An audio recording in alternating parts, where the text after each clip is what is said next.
So in 2018, the Signs of the Times magazine published an article, a very interesting article that talked about a diabolical experiment that was carried out by King Frederick II.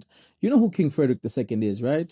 No, who is that? Also, back in the 13th century, there was a king of Sicily named Frederick II, a brilliant guy by medieval standards, but also a little unhinged, as many geniuses are, and we all know this to be a fact. He had this burning question. Like, the burning question was, what language would children speak naturally if no one ever spoke to them? And so he tried to find the answer to this question. So he assumed it would be something lofty like Hebrew, Greek, Latin, or maybe Arabic.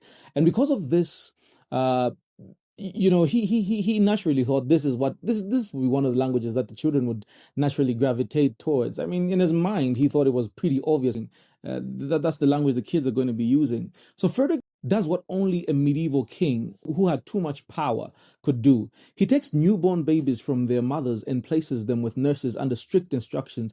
No talking to the babies. Cruel enough? Well, no, he goes even worse. He then gives a second rule. Almost an afterthought, and yet far more devastating. The nurses were not allowed to touch the infants. No cuddling, no holding, no soothing. Just food, just survival, or so he thought. The experiment didn't last very long, however. Not because the children started speaking some ancient divine language, but because they didn't survive at all. Every single baby died. An Italian historian named Salembini di Adam later recorded the outcome with chilling calm. They could not leave without petting. Now let that sink in. These babies didn't die from hunger. They didn't die from disease. They died because they were never touched. No affection, no warmth, no love. Modern medicine has a name for this now. Failure to thrive. The name itself is telling. It's not just that the body fails. It's that life itself begins to shut down when love is absent. Which forces us to ask a very uncomfortable question. Is love equally essential? Not poetic love, not romantic love, but human connection. And the answer, it turns out, is a resounding yes. Fast forward several centuries to modern science. Dr. Dean Ornish, a physician and researcher, spent years studying the relationship between love and health. In his book, Love and Survival, he documents something that surprised even hardened scientists. Love isn't just emotionally beneficial, it's biologically healing. He puts it in this way. And this line still hits hard. Anything that promotes feelings of love and intimacy is healing. And anything that promotes isolation, loneliness, hostility, anger, cynicism, depression, and alienation often leads to suffering, disease, and premature death. In other words, love isn't a luxury. It's not a bonus feature. It's not icing on the cake. Love is part of the cake. And without it, whether you're a baby in the 13th century or an adult in modern world, something inside us slowly starts to wither. So maybe the old line had it right after all. All you need is love. Not as a cliche, but as a biological, psychological, deeply human truth. In this episode, we explore one of the many facets of this phenomenon, and this will be worth your bundle, I promise you.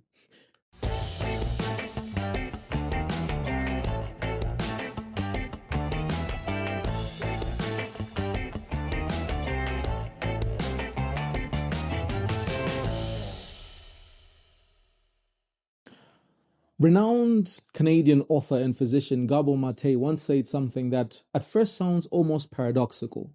No two children ever experience the same parent. Now pause there for a moment.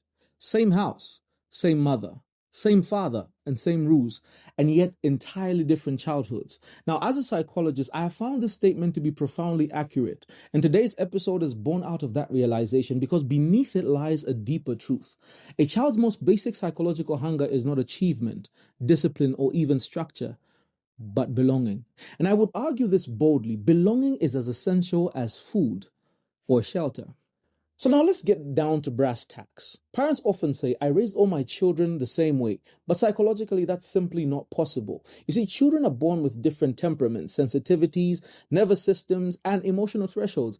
Add to that the fact that parents themselves are not static. They change with age, stress, finances, grief, maturity, and experience. Now let me share an anecdote that's drawn from real clinical patterns.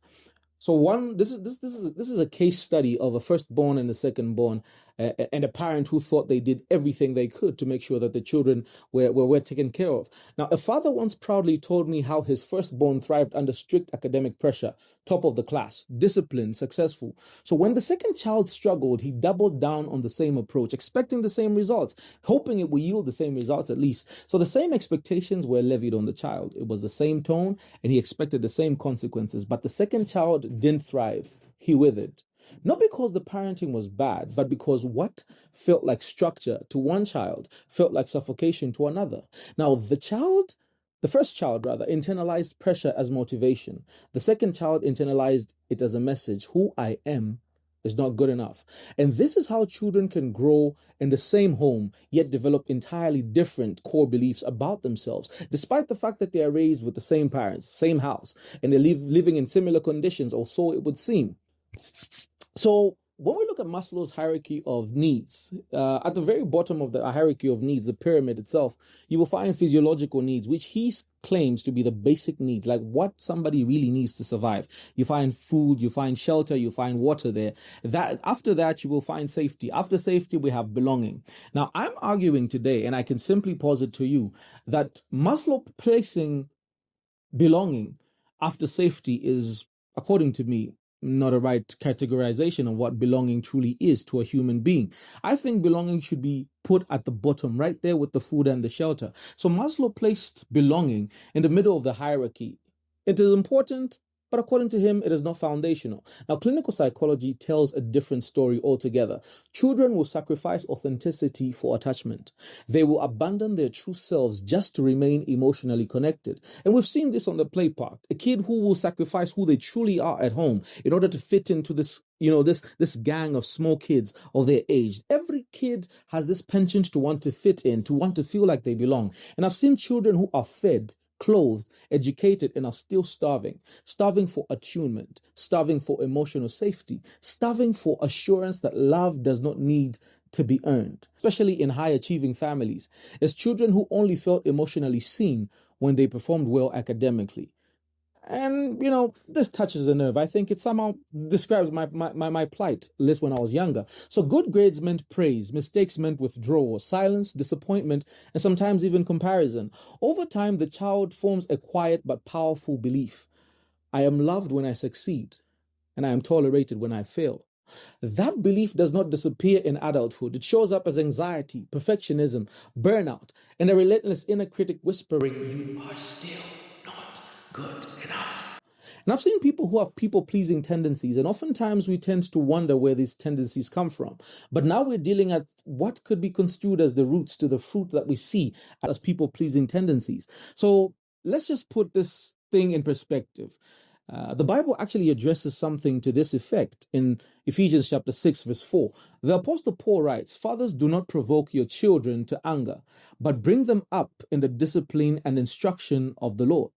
Now, the Greek word that is translated as "do not provoke" carries a more nuanced meaning than just, harshness. Now, this verse is often misunderstood as merely a warning against harshness, but the Greek word used here to provoke to anger carries a deeper meaning. It refers to exasperation, a slow, grinding discouragement. Paul is cautioning parents against parenting styles that create a sense of inner helplessness, emotional exhaustion, or chronic discouragement. This includes unreasonable demands, inconsistency, favoritism, overly punitive discipline, standards that cannot be met. In other words, parenting that breaks the spirit rather than shapes the character. Now, biblically and psychologically, discipline without belonging leads to wrath, not rebellion alone, but internalized anger turned inwards, which often becomes shame, is something that leads to a much more devastating outcome. One child is not a template for the next. One of the most damaging myths in parenting is this: what worked for one child will work for all. Children do not need identical parenting. They need attuned parenting. Fairness is not sameness. Love is not uniformity. Wisdom is not discernment. When parents fail to recognize a child's unique emotional needs, the child often concludes something must be wrong with me. And this is the majority of adults we have today.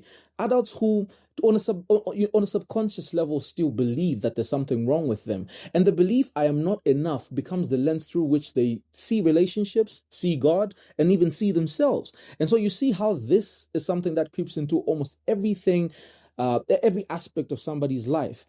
Now, here's the remedy, the healing reframe for parents and adults reflecting on their childhoods. Children should never feel they must perform to belong. That is the wrong thing. Belonging should be the soil in which growth happens, not the reward for growth. You get that? Belonging should be the soil in which growth happens, not the reward for growth. This mirrors the gospel itself. We are not loved because we are worthy. We are transformed because we are loved. And that is the biblical model of raising children. And it is a biblical model of even looking at yourself. I think we can talk a lot about how, our childhoods damaged us. But the question then remains, what do we do going forward? Now, if you're a parent listening today, this isn't an invitation to guilt. It's an invitation to curiosity. Ask yourself the question, who is this child in front of me? What does this child need to feel safe, to feel seen, to feel secure? And if you are an adult carrying the quiet ache of never feeling enough, know this, the belief was learned. And what is learned can be unlearned. Belonging is not something you earn. It is something you were always meant to have. Now, this is just the tip of the iceberg, but I hope that this, to some extent, will help you see things in a more clearer perspective. And as usual, my name's Cuthbert, your psychologist and theologian, and I hope to see you again on the next episode. Stay tuned.